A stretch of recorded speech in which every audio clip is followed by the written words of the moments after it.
कांकवाड़ी fort. ये कहानी आपको कहीं और ही लेके जाती है, क्योंकि इसकी शुरुआत हुई थी 1700 ईस्वी में, जब इस गांव में बहुत भयंकर अकाल पड़ा।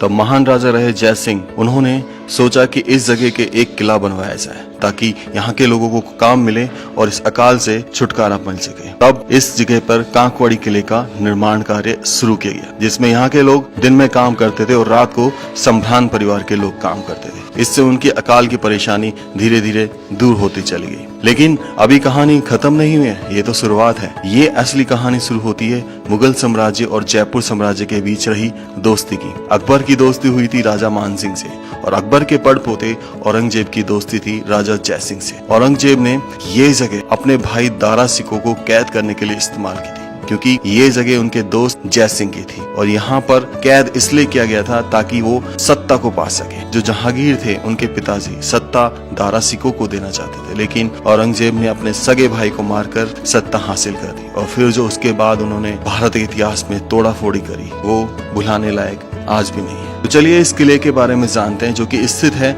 अरावली चोटी की पर्वतमाला पे। तो मैं निकला अपने घर से सरिस्का की तरफ, जो कि मेरे घर से 40 किलोमीटर पड़ा। सरिस्का का बोर्ड दिखते ही लगा कि जैसे एक किला आ गया, लेकिन अभी भी ये 25 किलोमीटर की डिस्टेंस पर था, और रोड मानो ऐसा कि आप थक जाएंगे, लेकिन रोड खत्म नहीं हुआ। इस 25 किलोमीटर डिस्टेंस को हमें खत्म करने में लग गए थे पूरे 1.5 घंटे। फाइनली हमें कांकवाड़ी फोर्ट का दरवाजा दिखाई दिया, जहां से अभी भी ये 5-6 किलोमीटर की डिस्टेंस पर रह जाता है। थोड़ा आगे चले और हमें दिखाई दिया कांकवाड़ी फोर्ट। देखने पर ऐसा लग रहा था कि मानो सामने, लेकिन अभी 2 किलोमीटर का चक्कर लगा के इस पर जाना बाकी था। फिर हमने उस रास्ते को अपनाया जहां से कभी राजा जय सिंह औरंगजेब गए होंगे, और हम पहुंच गए इस कांकवाड़ी किले के मेन दरवाजे पर।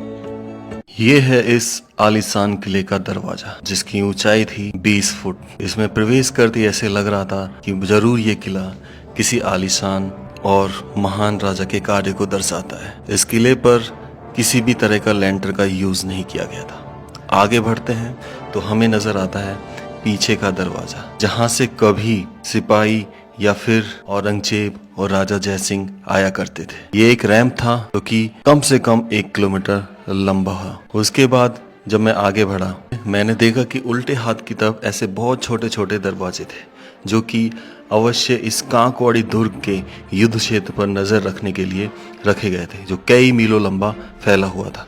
अब समय आ गया था इस किले में प्रवेश करने का। इस किले के बड़े दरवाजे में से था एक छोटा दरवाजा, शायद आपको सेंट्रल जेल के याद आ जाए। जब हमने प्रवेश किया तो हम पहुंचे बैठक में, जो कि किसी भी मेहमान की मेहमान नवाजी के लिए एक बैठक हुआ करती थी इस किले की। उसके बाद हम इस दुर्ग के उल्टे हाथ की तरफ गए, जहां पर थी एक सुरंग। झाड़ियों में से निकलते हम उस सुरंग की तरफ पहुंचे, लेकिन हमें वहां अजीब अजीब जानवरों की आवाजें आने लगी, इसलिए हिम्मत भी नहीं हो पाई, क्योंकि इस पूरे दुर्ग में मैं और मेरा कैमरामैन अकेले था। फिर हम वहीं से वापस लौट गए। उसके बाद सीधे हाथ की तरफ गए तो हमें दिखाई दिया पहला टाका, पहला कुंड, जिसमें पानी अभी भी तक था, यानी कि यहाँ पर पानी का लेवल बहुत था। अब इस कुले की ऊंचाई पर जाने का समय आ गया था, तो हम पहुंचे पहली मंजिल पर, जहाँ पे हमें दिखाई दिया एक भूल भुलैया। ऐसा भूल भुलैया जिसके बीच में था एक टांका, जहाँ पे अवश्य बरसात के पानी को इकट्ठा करने के लिए चारों दिशाओं से बनाया गया था। इस भूल भुलैये में समझ में आ गया था कि इसमें किसी में भी एक में पानी दोगे तो सारा पानी आपका कुंड में चला जाएगा। फिर ऊपर चढ़ने के बाद हमें बुर्ज में से नजर आया कि किस तरीके से उन्होंने नजर रखने के लिए छोटे छोटे छिद्र का निर्माण किया। एक छिद्र में तो अपना पूरा सर आ जाता था, और नीचे से वो होता था छोटा, ताकि आपको कोई ना देख सके, आप सबको देख सके। फिर हम पहुंचे इस महल, इस दुर्ग के राजा रानी के विश्राम घर में, जहां पर ये संगमरमर के पत्थर से बने हुए थे, और यहाँ पर कलाकृति थी 350 साल पुरानी, जो कि सब्जी के फलों के रंग से ग्रीन कलर और मेहंदी रंग का यूज किया गया था। ज्यादातर हरे रंग का यूज किया गया था इस महल पर कला को उकेरने के लिए। इसमें ऐसे जब हम घूम रहे थे तो ऐसा लग रहा था कि शायद हम यहाँ के राजा हो। फिर हम गए अंदर एक छोटे से प्रवेश द्वार में, जिसमें बीच में था पूरा एक गलियारा, और वहाँ पर संगमरमर के पत्थर दीवारों पे लगाए गए थे, जिनमें से ब्लैक कलर की पट्टी भी संगमरमर के पत्थर की थी। अब हम इस गलियारे में से निकल के बीच में पहुंचे। फिर हमने यहाँ का देखा स्नान घर, जो कि बहुत बहुत बड़ा स्नान घर था, और इसमें प्रॉपर वेंटिलेशन भी था और चारों तरफ सिर्फ आले आले थे जो कि उजाले के लिए अवश्य बनाए गए होंगे। उसके बाद हम जब तीसरी मंजिल पे पहुंचे तो यहाँ पर हमें भी एक और टांका या कुंड दिखाई दिया जो कि बारिश के पानी के लिए बना था।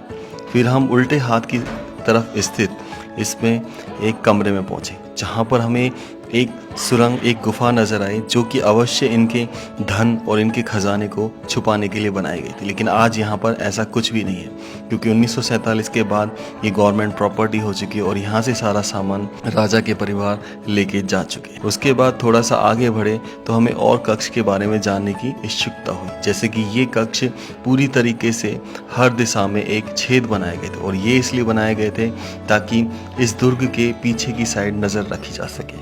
हालांकि आज हमें खतरा एहसास नहीं होता लेकिन उस समय खतरा बहुत हुआ करता था। उसके बाद हम इसके मेन मुख्य लास्ट कमरे में पहुंचे जहां पर हमें कुछ जली हुई चीज़ें नजर आई जिनसे हमें शक हुआ कि यहाँ पर लोगों ने अवश्य ये तांत्रिक विद्या करने के लिए चीज़ें की थी। उसके बाद एक उल्टा कमरा जो कि इस महल से आपको पीछे की तरफ लेके जाता था। जी हाँ, यहाँ कभी राजा रानी बैठ के आराम से इस कांकवाड़ी दुर्ग को देखा करते थे और ये पीछे की तरफ लेके जाता था। लेकिन यहाँ पर महल में हमने देखा कि कई जगह तोड़ा फोड़ी शुरू हो चुकी थी, यानी कि कुछ खजाने के लालची लोगों ने इस जगह को तोड़ा कि शायद कुछ धन निकल आए। फिर हम पहुँचे सबसे ऊपर यानी कि चौथी मंजिल पर जहाँ पर हमें आलीशान 2 छतरी पीछे की तरफ नजर आई जो कि अष्टाकोर की बनी हुई थी और इस अष्टाकोर से हम चारों तरफ नजर रख सकते थे इस दुर्ग पर और दिखाई पड़ता था दूर दूर तक बहुत बड़ा युद्ध क्षेत्र, सपाट युद्ध क्षेत्र जहां मुगलों और राजपूतों के बीच में बड़ा युद्ध भी हुआ था जिसे राजपूतों ने जीता था। और इस दूर दूर तक यहाँ पर थे ताल वर्ष और पानी भी दिख रहा था। तो सबसे ऊपर पहुँचने के बाद हम इसके आगे के प्रवेश द्वार के ऊपर वाली छत पे गए जहाँ पर हमें नज़र आया रंगमंच, जहाँ पर एक तरफ राजा बैठते थे और एक तरफ रानी बैठा करती थी। लेकिन ऊपर भी देखेंगे तो आप वही कलाकृति राजपूतों के द्वारा बनाई गई थी जिसमें हरे रंग का उपयोग बहुत ज़्यादा किया गया था और ये आज तक जीवित है। अब उस जगह गए जहाँ से इस दुर्ग पर पूरी नज़र रखी जाती थी, ये जहाँ से राजा खड़ो के इस पूरे कांकवाड़ी गांव को देखते थे और नज़र रखते थे। तो हम पहुँचे पीछे की तरफ जहाँ एक ऐसा बुर्ज नज़र आया जिसका कोई रास्ता नहीं था, जिसका सिर्फ गुप्त रास्ता था जो हमें नहीं पता था। लेकिन इसके पीछे की साइड एक बुर्ज पर तोप चलाने के लिए साफ दिख रहा था कि जगह बनाई गई थी जहाँ से वो तोप अब राजा के महाराजा के परिवार लेके जा चुके थे। लेकिन सबसे बड़ी बावड़ी जो किले के अंदर हमने आज तक देखी अलवर जिले में वो यहीं थी। ये बावड़ी बहुत बड़ी थी और पानी बहुत गहरा था इसमें सीढ़ियाँ भी उतर रही थी और अभी भी इसमें पानी था। देखकर मन मोहित हो जाता है, लेकिन आज इस दुर्ग की ऐसी अवस्था देखकर भी दुख होता है। व्लॉग को एंड करने का समय आ गया है और हम यहाँ से वापस जा रहे हैं। ये पीछे का क्षेत्र जो आप देख रहे हैं, हम साइड से निकल रहे हैं और इतना सा बस रिक्वेस्ट करूँगा कि अगर आपको अच्छी लगे तो शेयर ज़रूर कीजिएगा। राम राम सर सभी को। खंबा गणिसा राजस्थान, मेरा देश मेरा भारत।